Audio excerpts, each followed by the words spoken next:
Hello everyone. அசிங்கமே இல்லையா அப்படின்னு திட்டி தீர்த்த தயாரிப்பாளர். சமீப காலத்தில் இயக்குனருக்கும் நடிகர்களுக்கும் இடையே நிறைய மனக்கசப்புகள் இருந்துட்டு தான் வருது. அந்த வகையில் போர்த்தொழில், ப்ளூ ஸ்டார் போன்ற வெற்றி படங்களை கொடுத்த நடிகர் தான் அசோக் செல்வன். இவர் 2 முதல் 3 கோடி வரை சம்பளம் வாங்குவதாக கூறப்படுது. கடந்த 4 ஆண்டுகளாக உருவாகி வரும் அசோக் செல்வனின் எமக்கு தொழில் ரொமான்ஸ் படம் விரைவில் வெளியாக உள்ளது. இந்த படத்தை பாலாஜி கேசவன் என்ற அறிமுக இயக்குனர் இயக்கியிருக்காங்க.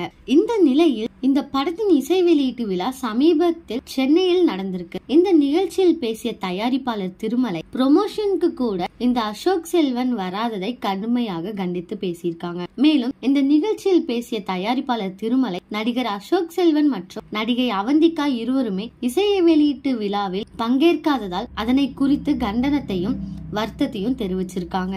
அது மட்டும் இல்ல, டப்பிங் பேசுவதற்கு முன்பே அசோக் செல்வன் மீதும் உள்ள தனது சம்பளத்தை கொடுக்குமாறு தமக்கு நெருக்கடி கொடுத்ததாகவும் சொல்லியிருந்தாங்க. இதை தொடர்ந்து தயாரிப்பாளர்கள் என்ன அடிமைகளா அப்படின்னு கே ராஜன் கேள்வி எழுப்பியிருக்காங்க. மேலும் தயாரிப்பாளர்கள் மற்றும் இயக்குனர்கள் இல்லை என்றால் நடிகர்கள் இல்லை அப்படின்னு கூறியிருக்காங்க.